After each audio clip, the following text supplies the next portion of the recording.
time check, it's 12:54 ng July 2, 2024. And habang nanonood ako ng podcast nila, may nakita akong video. That is me. Wow. Okay. Set up ko na pero hindi ko na ikakat. Shit. I forgot na about this Medyo masama pakiramdam ni akla. So yeah. Wait up.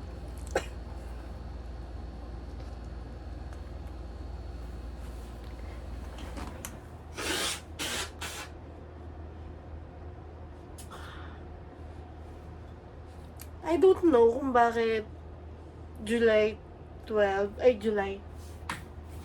siya nakasked. Nakalimutan ko lang kung bakit. I forgot. Ano bang meron dito? 1 minute lang siya. Wait lang. Inom lang ang tubig. Ay, no. Kitang-kita niyo mukha ako. I'm planning to sleep na after the podcast. Pero nung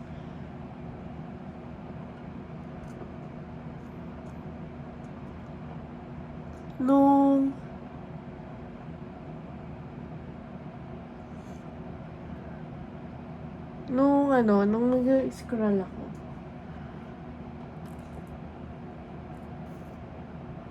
Oh my gosh. Na-shock si akla. Bakit may ganun? Wait lang. Panarin na natin kasi nag-curious ako.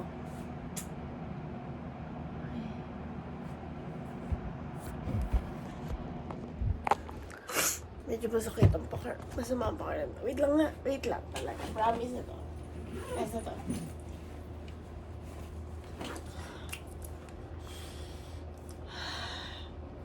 Nangangamusta siya. Oh my gosh, I forgot. Nakabahan ako nung magiging, sabihin niya. Okay, game. I forgot na nung meron dito.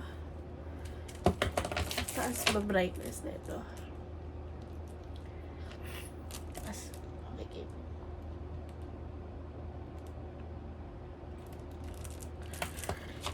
Nakakatakot kasi. Oh, wait lang. Oh my gosh. Naka-landscape siya. Ay, portrait.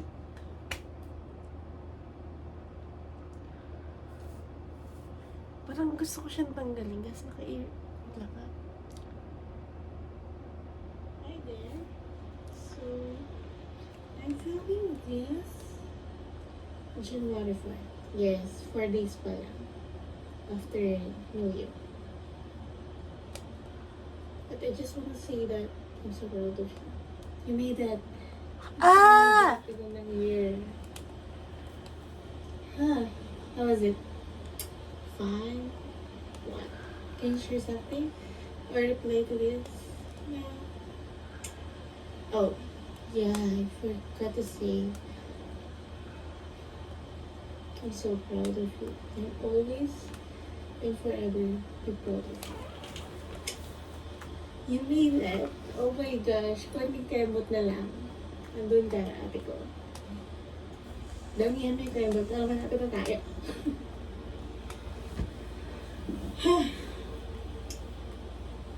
But yeah.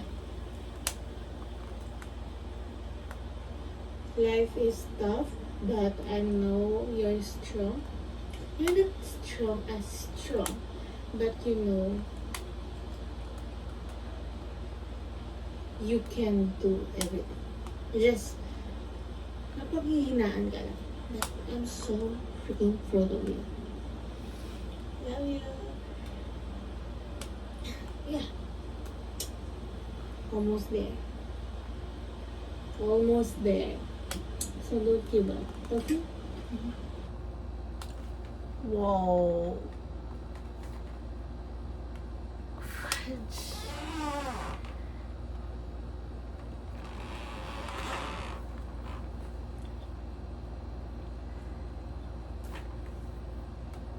So it's a message from January me. Huh. I thought it's a message last year. Oh. Ano ba? Ano ba pwedeng i-reply sa'yo? Kaya parang yung thumbnail niya, parang recent lang siya, this year lang. Recent ka, ate ko. Ano ba pwedeng i-reply sa'yo? Gusto ba pakiramdam ko? My gosh. Ilang linggo na.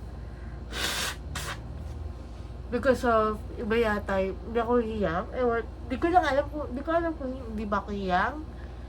Or, I don't know. Ilang araw nang ganito, ilang linggo na yata.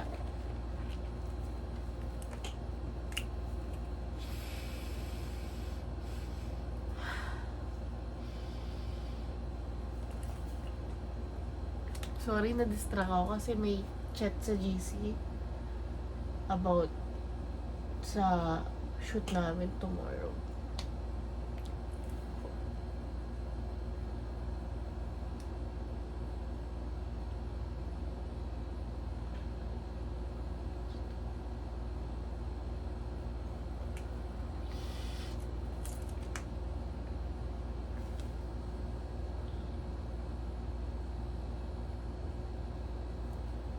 Okay.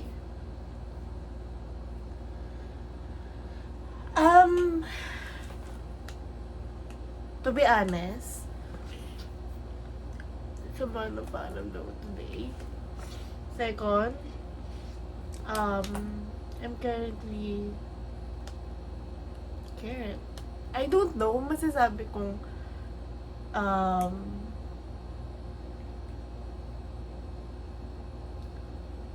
and ito na lang, mas gusto ko yung term ngayon unlike sa two previous terms.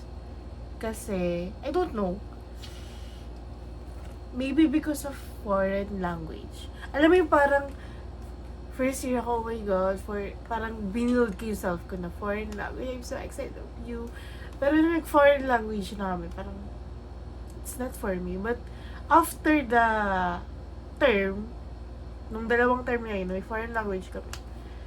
Parang, shit, nami-miss ko yung mag-foreign language. But in the same time, kung mag-foreign language ako at Spanish ulit,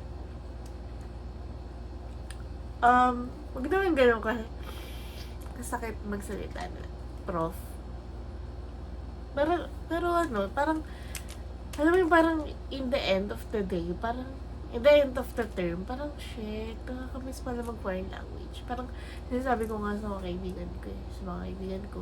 Basta basta pag na-open yung foreign language, sabi ko, retake kaya ako kahit mapasa ko naman siya both.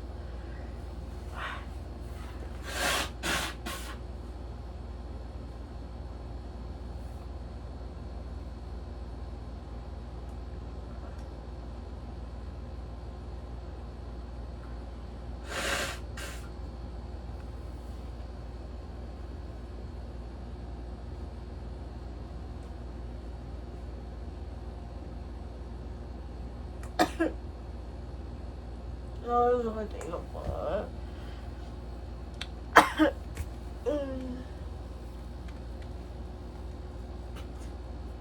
Di ba dalawa yung ilalo ko?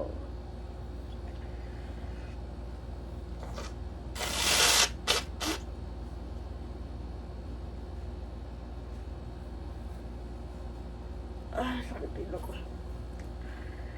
Tapos ngayon term, meron kami advertising. Alam mo yung parang, marami ako sa mga movies na advertising. Akala ko, dali-dali.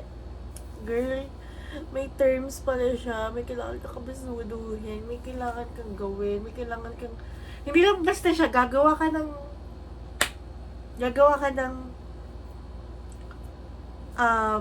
advertising. But, ang daming proseso niya. Like, okay, hindi talaga for me sa akin ng advertising. Kahit naman, somehow pumasok sa isip ko na gusto kong mag-advertising. But, hindi talaga siya sa akin. Hindi siya sa akin. Hindi siya para sa akin. Pero kung bibigyan ako, malaki daw kasi ang sweldo pag creative eh. Lalo na kapag nasa advertising ka.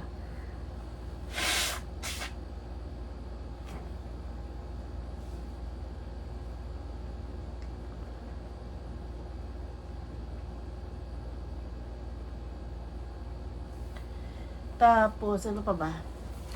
Oh my gosh! I almost forgot. May social media tayo. May pa-social media post tayo. Tapos, yeah, yun, social media post.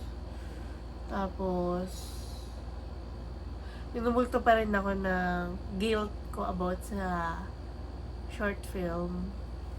Pero, sana talaga, pinagbutihan ko. Tapos, gumawa ko ng backup. Ang dami, parang ganon. Lagi ko sinisisi sa sarili ko kapag nakaka-come out yun ng topic ko sa school. Low-key, I just want to, gusto ko na lang kainin ako ng nila. So, nangyari nun. Super, super sakit sa ulo nun.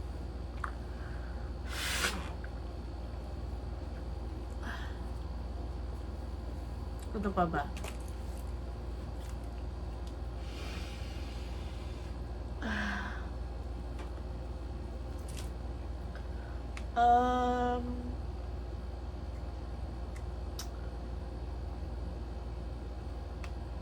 mention ko sana yung ano eh, yung